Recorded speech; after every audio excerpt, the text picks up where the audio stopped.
At 9:58 on April 8, 1940, Lieutenant Commander Gerard Roop stood on the shattered bridge of HMS Glowworm, staring into the Norwegian fog as a colossal gray shape emerged ahead of him. It was Admiral Hipper. The German heavy cruiser was closing fast. Roop was 35 years old, with 5 years of destroyer command behind him, and absolutely no chance of survival.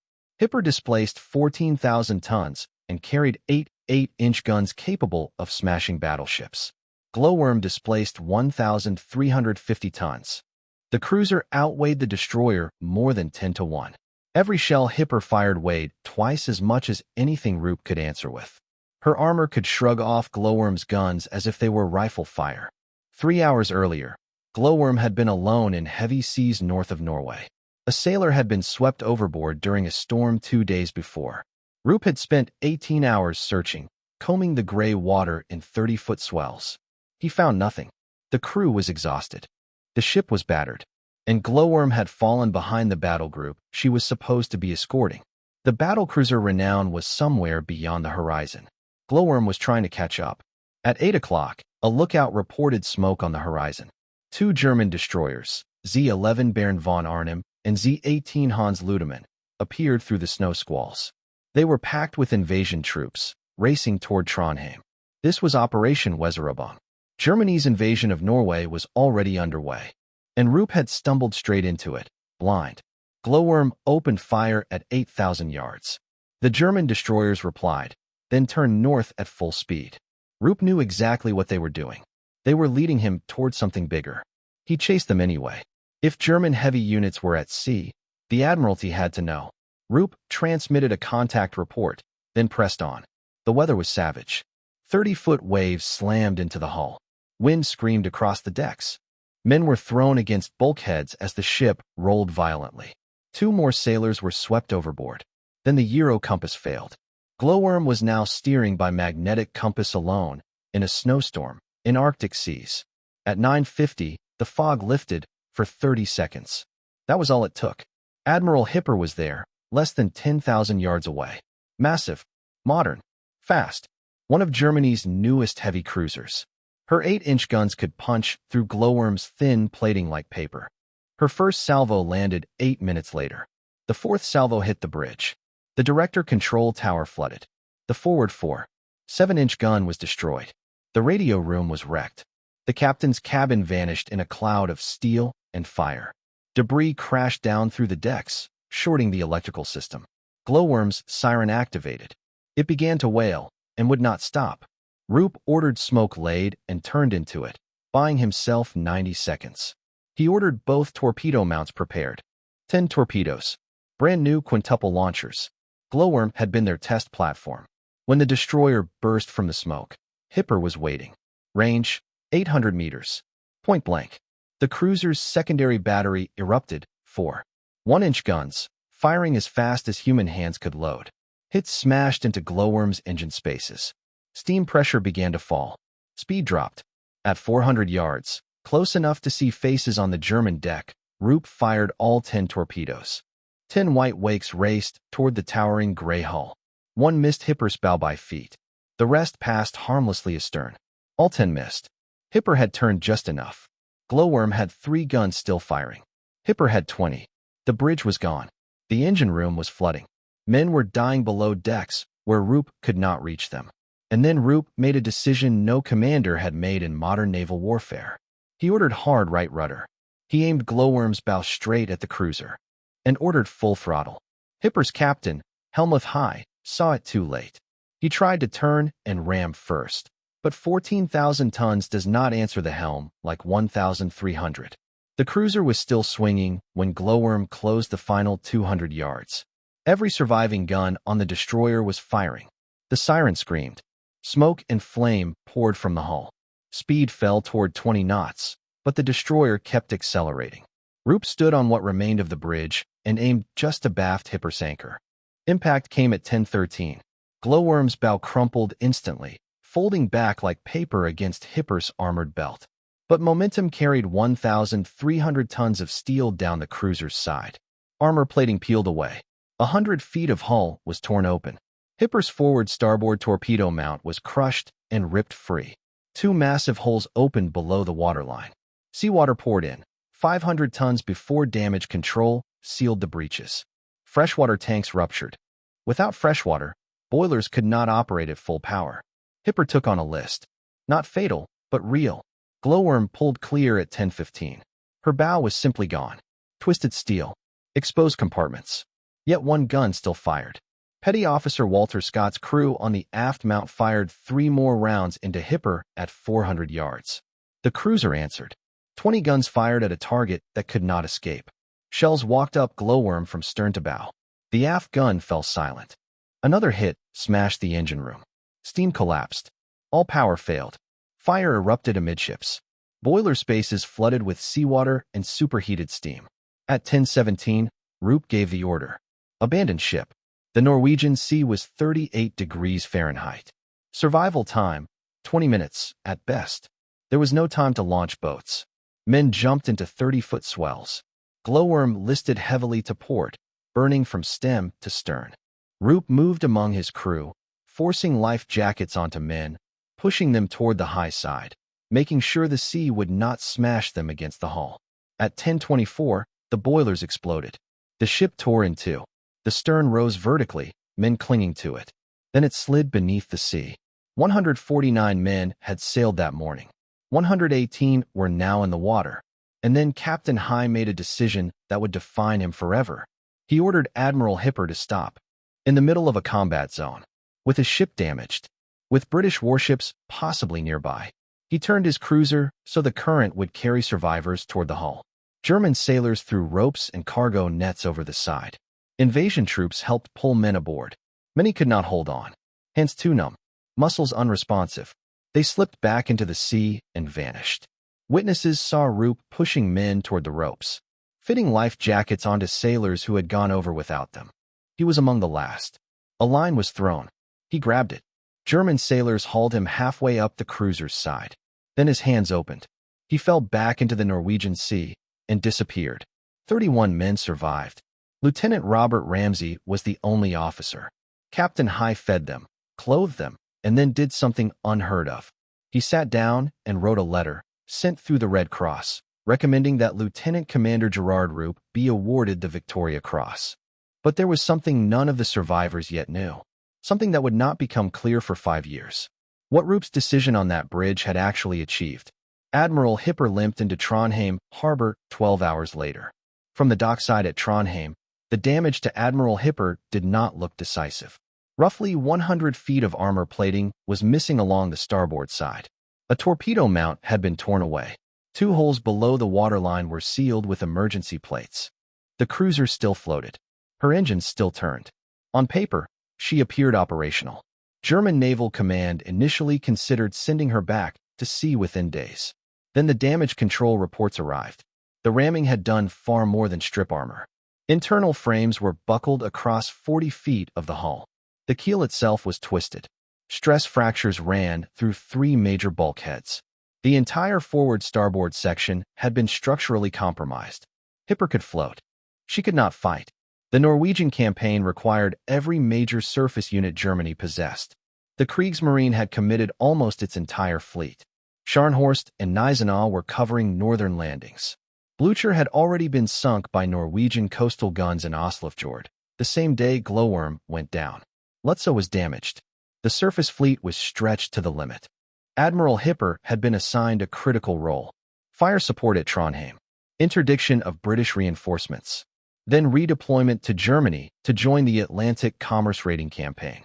Instead, she sat immobilized in Trondheim while British forces consolidated in Norway. When the cruiser finally departed on April 14th, she did not head west. She sailed directly for Wilhelmshaven. Dockyard engineers needed only hours to reach their conclusion. The report was blunt. Hipper required complete structural repair. New armor plate. A replacement torpedo mount. Major hull reconstruction. Total freshwater system replacement. The list was extensive. The cruiser entered dry dock on April 20th. She remained there until July. 3 months. During those 3 months, the entire strategic situation at sea changed. Convoys Hipper was supposed to raid arrived safely. Surface raiders she was meant to support operated alone. The cruiser, intended to become Germany's most active commerce raider in mid-1940, never left port. Naval historians would later calculate the cost. Hipper missed 4 major convoy operations. She missed opportunities to intercept troop transports heading to France. She missed supporting Scharnhorst and Gneisenau during their Atlantic sortie in June. One British destroyer, outgunned, crippled, and destroyed, had removed a German heavy cruiser from the war for 90 days during the most critical phase of the naval campaign. But nobody in Britain knew. The 31 survivors of Glowworm were prisoners of war. Lieutenant Robert Ramsay was separated and sent to an officers' camp. The enlisted men were scattered across multiple facilities. German authorities kept them isolated. None of them knew what happened to Admiral Hipper after the rescue. None knew the cruiser had been effectively knocked out of the war. The Admiralty in London knew only this: Glowworm was lost. She had engaged enemy destroyers and a heavy cruiser. A contact report had been received at 9:58. Then silence. The assumption was straightforward. Glowworm had been overwhelmed by superior force in a conventional gunnery action. The ship was marked destroyed by enemy action. The file was closed. In May 1940, Roop's family received a telegram. Missing. Presumed dead. 12 words. No mention of ramming. No mention of damage to Hipper. No mention of Captain High's recommendation. That recommendation was sitting in a Red Cross office in Geneva, waiting to pass through diplomatic channels that moved at glacial speed during wartime. The survivors spent their captivity believing their actions might never be known. Ramsay spent 5 years in German camps wondering if the story of Glowworm's last fight would die with him. The enlisted men wondered if their families even knew they were alive. Some families did not receive confirmation until 1941. The war moved on. Norway fell. France fell. The Battle of Britain came and went. The Blitz followed. Hundreds of ships were sunk. Thousands of sailors died. Glowworm became a single entry in a long casualty list. Then, 5 years later, something changed. Something that would pull a forgotten destroyer back into the light. But first came 5 years of silence. 5 years while the men who knew the truth sat behind barbed wire, wondering if Gerard Roop's sacrifice would ever be recognized. On May 8, 1945, Germany surrendered. Prisoner of war camps opened. Lieutenant Robert Ramsay walked out of Offlog 7C in Bavaria with nothing but the clothes he wore. He was 27 years old. 5 years a prisoner. The only surviving officer of HMS Glowworm. He reached Britain on June 2nd. For 3 days, the Navy debriefed him. Camp conditions, interrogations, intelligence. Standard procedure. On the 4th day, Ramsay asked a question. When will Lieutenant Commander Roop receive his posthumous recognition? The liaison officer looked confused. Recognition for what? Glowworm had been lost in action against superior force. Roop had done his duty. What recognition did Ramsay believe was warranted? Ramsay told them. The ramming. The damage to Admiral Hipper. The German captain's words. The recommendation for the Victoria Cross. The officer took notes. Then said the Navy would investigate. There was a problem. Evidence. Ramsay was one witness. The other survivors were scattered. German naval records were missing or destroyed. Hipper's logs were gone. Captain Helmuth High himself was unaccounted for. No one knew whether he was dead, imprisoned, or simply unprocessed. The Admiralty was skeptical. A destroyer ramming a heavy cruiser sounded desperate. Possibly accidental. Possibly panic. Heroes were easier to recognize when they followed doctrine. And there was politics. Europe was finished, but the Pacific War still raged. Demobilization overwhelmed the Navy's bureaucracy. One destroyer lost 5 years earlier was not a priority. Ramsay tried another route.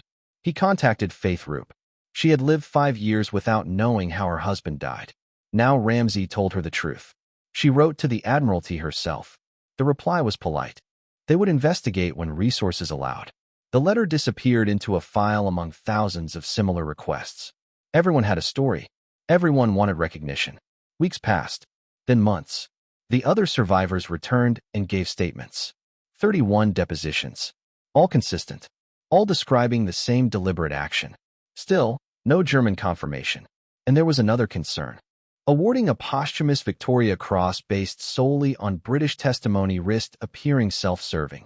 Manufacturing heroes to soften the disaster of Norway. By September 1945, the files on Glowworm sat untouched. Waiting for something undeniable. Waiting for proof. Waiting for a voice from the other side of the battle. In October 1945, a letter arrived in London. It had traveled through the International Red Cross in Geneva, passed through diplomatic channels that moved slowly during wartime, and waited years in administrative limbo. It had been written in August 1940. It took 5 years to reach its destination. The author was Captain Helmuth High, commanding officer of the German heavy cruiser Admiral Hipper. The letter recommended that Lieutenant Commander Gerard Broadmead Roop be awarded the Victoria Cross. High had written it on August 20th, 1940, 12 days after the action. He addressed it to the British Admiralty through Red Cross channels, knowing full well that such correspondence might never arrive. Now it had. The letter was precise. High described the engagement from Hipper's bridge, the fog, the German destroyers calling for assistance, Glowworm's decision to pursue despite worsening weather, the gunnery exchange, the 10 torpedoes fired at point-blank range, then the ramming. High stated clearly that Roop's decision was deliberate, not accidental. He wrote that the British destroyer, already crippled, had turned directly toward his cruiser and struck her with skill and intent, maintaining fire until the moment of impact. The technical detail was unmistakable. High included the range at which Glowworm emerged from smoke, the number of hits scored on the destroyer, the exact location of the impact along Hipper's starboard side, and the extent of the internal damage. He recorded that Admiral Hipper required 3 months of repair, that the ramming removed the cruiser from operations during a critical phase of the war, and that one British destroyer had achieved what an entire squadron might not. Then he made his recommendation. High wrote that Roop's conduct met every standard for Britain's highest military decoration, that courage should be recognized regardless of nationality, and that exceptional valor deserved acknowledgement even when displayed by an enemy. The Admiralty's legal section examined the letter for 2 weeks. They verified the Red Cross routing marks. They confirmed the signature against pre-war correspondence. They checked the dates against operational records. Everything aligned. The letter was authentic. On July 6, 1945, the Admiralty published its decision in the London Gazette. The official citation stated that Lieutenant Commander Gerard Broadmead Roop was awarded the Victoria Cross posthumously. It noted that full information regarding the action had only recently been received. The citation described Glowworm proceeding alone in heavy weather, encountering enemy destroyers, pursuing them toward supporting forces, engaging the heavy cruiser Admiral Hipper, sending a contact report, fighting against overwhelming odds, and finally ramming the enemy with supreme coolness and skill. It did not mention the rescue. It did not describe Roop drowning while helping his crew. It did not explain the 5-year delay. Those details belonged to the fuller history. What mattered, officially, was the action. Roop became the first man to earn the Victoria Cross of the Second World War. Not the first awarded. The first earned. April 8, 1940. Before Dunkirk. Before the Battle of Britain. Before the Blitz. Before most people understood how long or how brutal the war would become. He was one of only 3 men in the entire conflict to receive the Victoria Cross based on enemy recommendation. The other 2 were British airmen whose courage had been acknowledged by German officers. Roop was the first. Faith Roop received the medal on February 12, 1946, at Buckingham Palace. King George VI presented the Bronze Cross on its crimson ribbon. He spoke briefly about Roop's courage, about the sacrifice of Glowworm's crew, and about the debt owed to men who fought against impossible odds. Faith kept the medal for the rest of her life. She died in 2001, aged 94. The Victoria Cross passed into private ownership. It is not on public display, like much of the story, but one place remembers. 60 miles northwest of Trondheim lies the Norwegian island of Kaya. In 1940, its population numbered 14, fishermen, rocky ground, no trees. For miles southwest of that island, at 64 degrees 27 minutes north, 6 degrees 28 minutes east, the wreck of HMS Glowworm rests 240 meters down. Cold water has preserved the hull. In 1995, Norwegian authorities declared the site a war grave. No diving, no salvage. 118 men remain there. For decades, No one on Kaya knew what they had seen on the horizon that morning. Only smoke, distant explosions, then silence. In 2024, Norway commissioned a memorial. A granite stone faces southwest toward the wreck site, inscribed with the names of all 149 crew members. The dedication took place on April 8, 2024, exactly 84 years later. The project brought renewed attention. Historians revisited the battle. Newspapers told the full story. Documentaries followed. Researchers confirmed Hai's post-war record. He survived the war, served aboard Admiral Hipper until 1945, retired in 1947, and died in 1970. He never spoke publicly about the recommendation. His family found the correspondence after his death. Admiral Hipper did not fare as well. She survived the war only as a wreck. Bombed repeatedly in Kiel, burned out, raised in 1948, and cut up for scrap. Nothing remains. The 31 survivors of Glowworm scattered after the war. Lieutenant Robert Ramsey served until 1952, retired as a commander, and spent decades ensuring the story was not forgotten. He died in 1989. The last survivor died in 2007. No ship has ever again carried the name HMS Glowworm. Some believe the Admiralty intended it that way. One ship, one action, one moment. Naval academies still study the case. Ramming was obsolete by 1940, an artifact of an earlier age. But Roop had no weapon left that could hurt Hipper. His torpedoes had failed. His ship was dying. So he chose the oldest tactic in naval warfare. He aimed his bow and rammed. The question remains, was it tactically sound, or was it desperation? Naval history offers an answer. The cruiser was removed from the war for 3 months. The destroyer was lost. Strategically, the exchange mattered.